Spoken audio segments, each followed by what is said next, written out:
আপনাদের গৃহে দুটি অন্ন পাবো? পথশ্রমে আমি বড়ই ক্ষুধার্ত।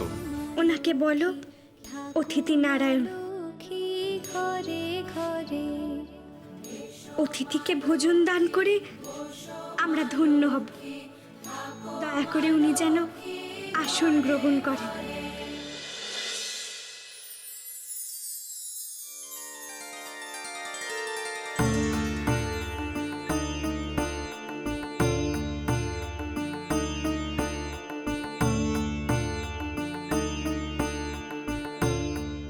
আসন গ্রহণ করুন অতিথিদেব। শরণ নিয়েছি তব পেতেছি আসন। লক্ষ্মী নারায়ণ জয়, লক্ষ্মী নারায়ণ, লক্ষ্মী নারায়ণ জয়, লক্ষ্মী নারায়ণ। করজোরে মনোবাঞ্ছা করে নিবেদন। লক্ষ্মী নারায়ণ জয়, লক্ষ্মী নারায়ণ।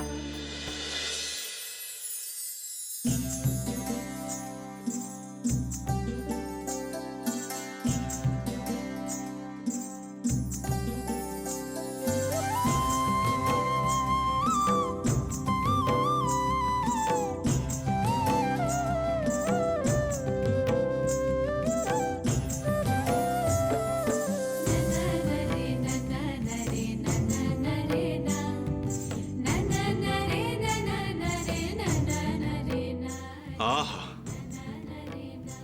কি অপূর্ব স্বাদ! ধন্য আমি। সেবক, তোমার মাতাকে জিজ্ঞাসা করো, তিনি আমাকে এই অপূর্ব অন্ন রন্ধন করতে শেখাবেন কিনা।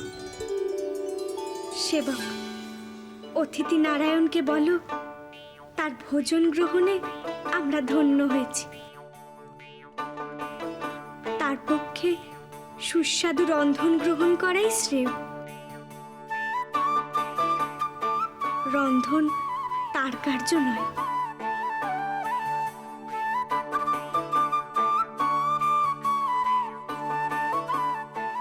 সেবক,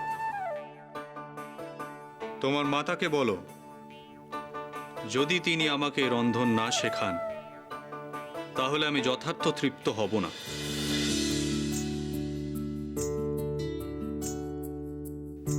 কি নাম এই ভোজনের? আগে বৈকুণ্ঠ ভোগ।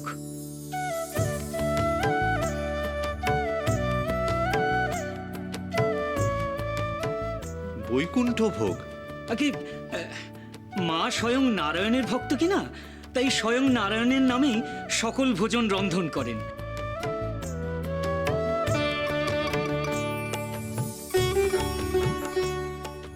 গোপাল ভোগ, মোহন ভোগ, হরিমোহন ভোগ, লক্ষ্মীপতি ভোগ।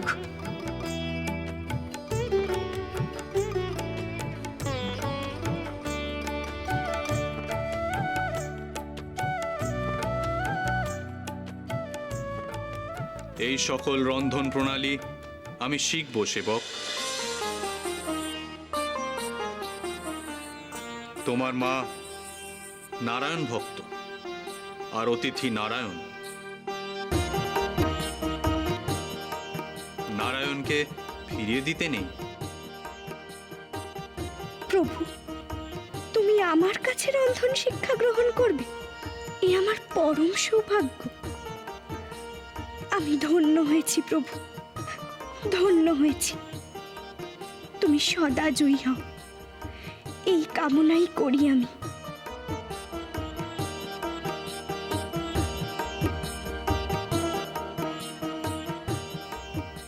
সেবক, অতিথিদেবকে পাকশালায় নিয়ে এসো।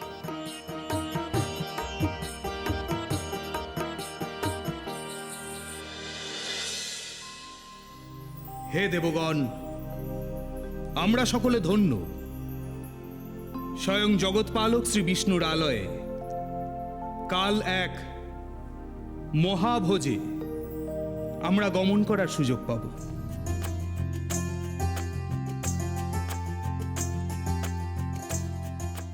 অবশ্যই হে দেবরাজ।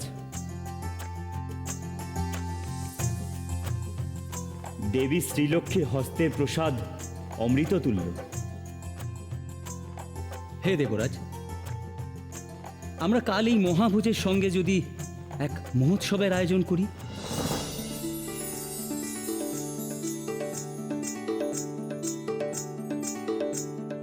দেবগণ,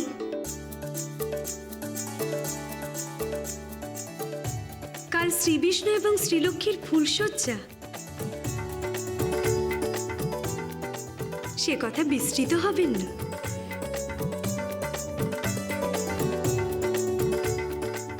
আমাদের উচিত যত শীঘ্র সম্ভব ভোজ সমাপন করে বৈকুণ্ঠ ত্যাগ করা।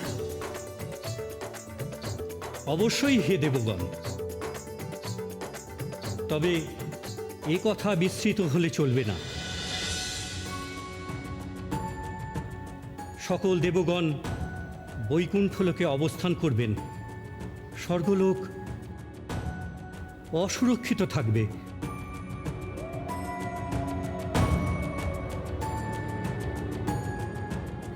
অতএব যত শীঘ্র সম্ভব অমরাবতীতে প্রত্যাবর্তন করাই শ্রেয়।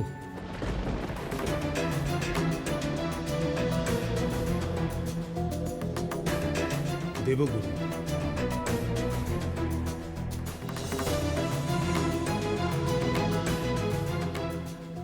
আপনার কণ্ঠে যেন কোনো সতর্কবাণীর আভাস পেলাম। অমরাবতীর ওপর কি তবে কোনো সংকট ঘনীভূত হচ্ছে?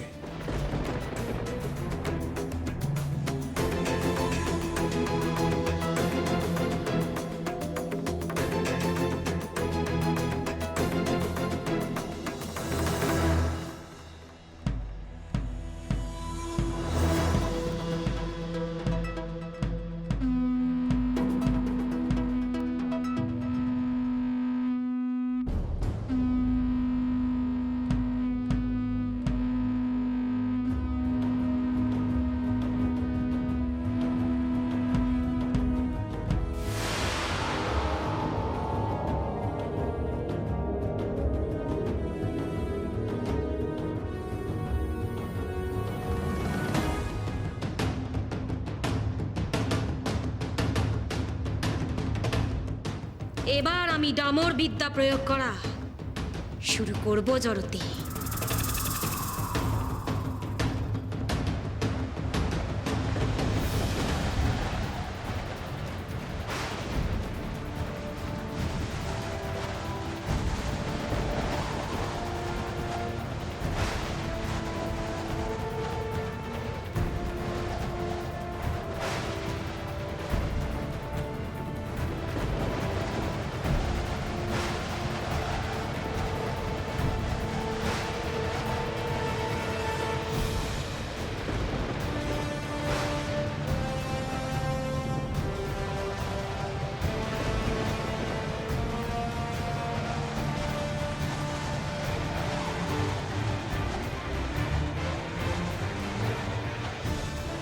দেবগুরু, এ কি ঘটছে?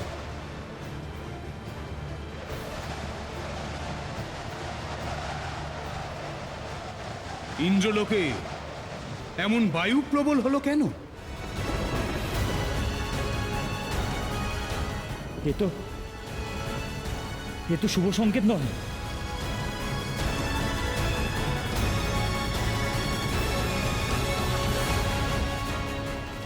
সূর্যদেব এত দ্রুত অস্তাচলে গেলেন কেন?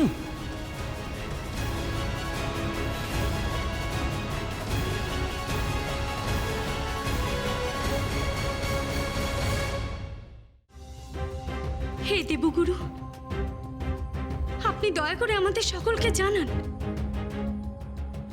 আমরা কি কোনো সংকটের সম্মুখীন হতে চলেছি? দেবী, কালচক্রে শুভকাল এবং অশুভকাল পরপর আসে।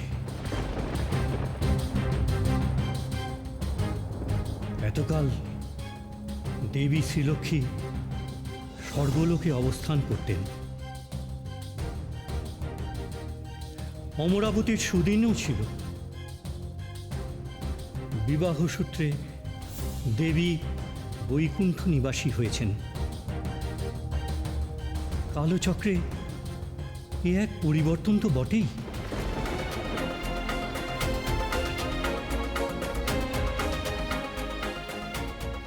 আজ প্রাতঃকালে ধ্যানমগ্ন অবস্থায় আমি উপলব্ধি করেছি যে এক বড় পরিবর্তন আসছে কালচক্রে।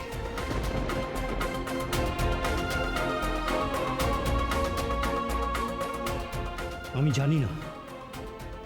জানি না সেই পরিবর্তন দেবগণের পক্ষে হিতকর না অহিতকর।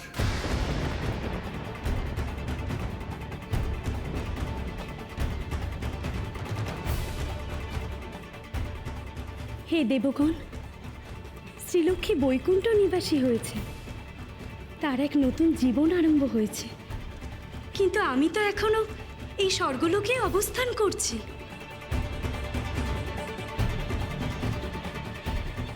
আপনারা সকলে আমার সকল ক্ষমতা আমাকে প্রত্যর্পণ করেছেন, তাই আমি নিশ্চয়ই আমার সকল ক্ষমতা দিয়ে দেবগণের হিত করব।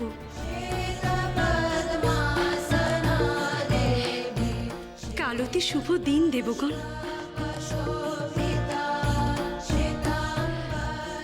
আপনারা দয়া করে ভারাক্রান্ত হৃদয় নিয়ে বৈকুণ্ঠ গমন করবেন না, তাতে শ্রীলক্ষ্মী ব্যথিত হবে। এ আমার একান্ত অনুরোধ দেবগণ।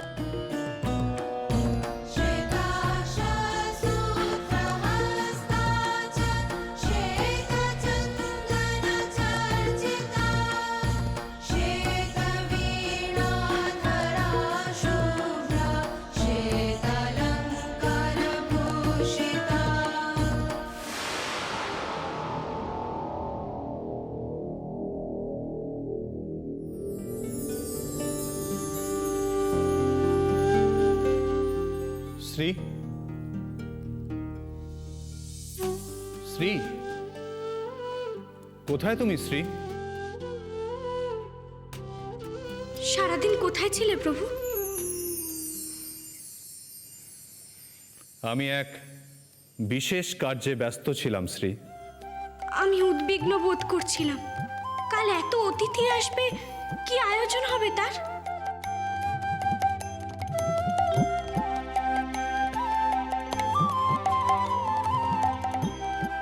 চিন্তা করো না শ্রী,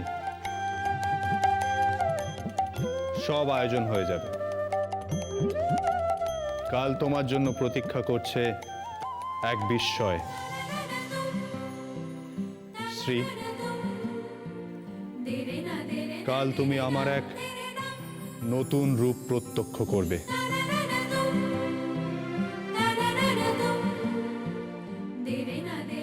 প্রভু, আমি জানি কাল তুমি অতি সুস্বাদু রন্ধন করবে, কিন্তু তবু আমার সহায়তা নিতেই হবে তোমায়।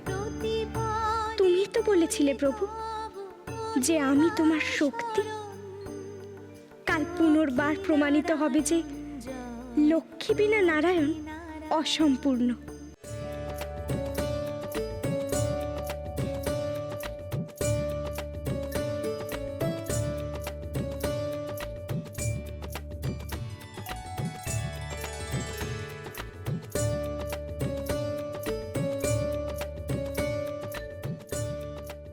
নারায়ণ, নারায়ণ। মাতা, আপনার গৃহ আজ নতুন সাজে সজ্জিত হচ্ছে। আপনি বলুন মাতা, আর কি উপায়ে এই সৌন্দর্য আমরা আরো বৃদ্ধি করতে পারি?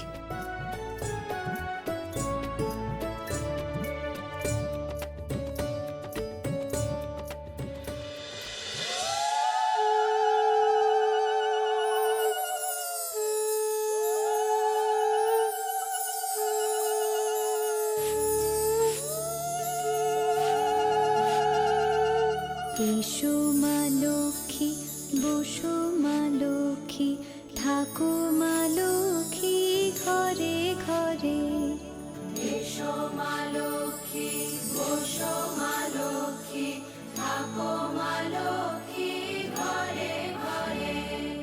গাছে থাকা ফুল ফলার মাঠে সোনার ধান, ও মা গাছে থাকা ফুল ফলার মাঠে সোনার ধান।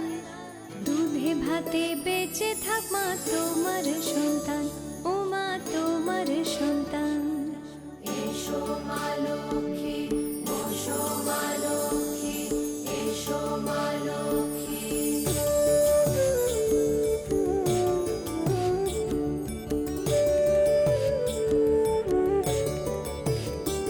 দীপ জ্বলে সাজে শাখ বাজে তোমার বাহনে, পুষ্প অর্ঘ্য আদি দেই মা তোমার চরণে, ও মা তোমার চরণে।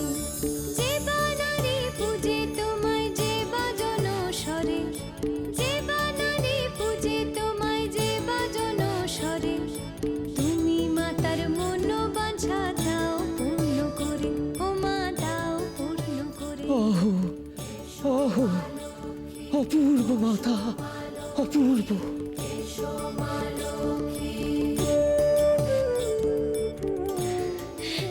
কি সুন্দর লাগছে গো মা। প্রভুর বিশ্রাম কক্ষের নবীকরণ হলো মাতা। সাক্ষী নামে গাও জয় জয়, প্রভু দেখলে ভীষণ খুশি হবেন। লক্ষ্মীর নামে গাও জয় জয়। মহালক্ষ্মী নামে হয় সর্বরোগ।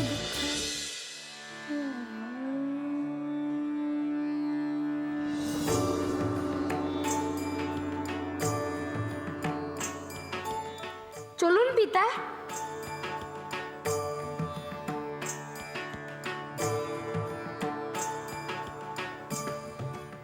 এ কি পুত্র গজানন, তুমিও মহাভোজে চলেছ? অবশ্যই পিতা, ভগিনী শ্রীলক্ষ্মী নিশ্চয়ই আমার জন্য উত্তম মোদক প্রস্তুত করবে। আমি সেই মোদক গ্রহণ করতে আগ্রহী পিতা। পুত্র, এই মহাভোজে শ্রী বিষ্ণু স্বয়ং আহার্য প্রস্তুত করছেন। তুমি কিন্তু সেখানে অপরিমিত আহার করো না বৎস, তাতে শ্রী বিষ্ণু বিপদগ্রস্ত হবেন। আমি উদর পূর্তি করে আহার করি পিতা, এখানেও তাই করব।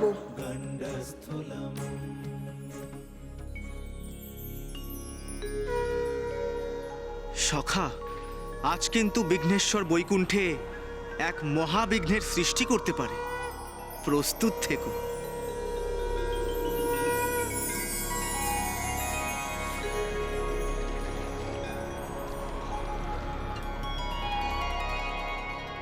সত্যই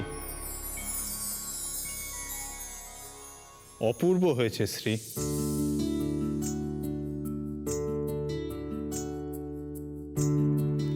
প্রণাম শ্রীহরি। প্রণাম প্রভু।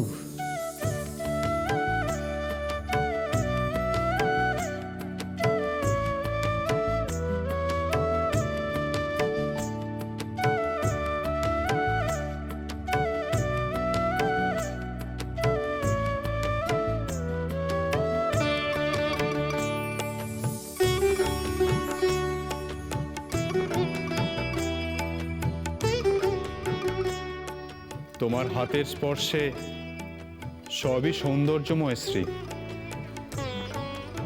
অতিথিগণ আজ ভীষণ প্রসন্ন হবেন, কি বলো নারদ? নারায়ণ নারায়ণ, তা তো হবেই প্রভু। তবে ক্ষমা করবেন প্রভু, যদি অনুমতি দেন তাহলে একটি কথা বলবো। বলো দেবর্ষি, নির্ভয় বলো। নিশ্চয়ই তোমার অন্তরে কোনো এক সংশয় জন্ম নিয়েছে। আগে সংশয় তো সকলেরই আছে প্রভু।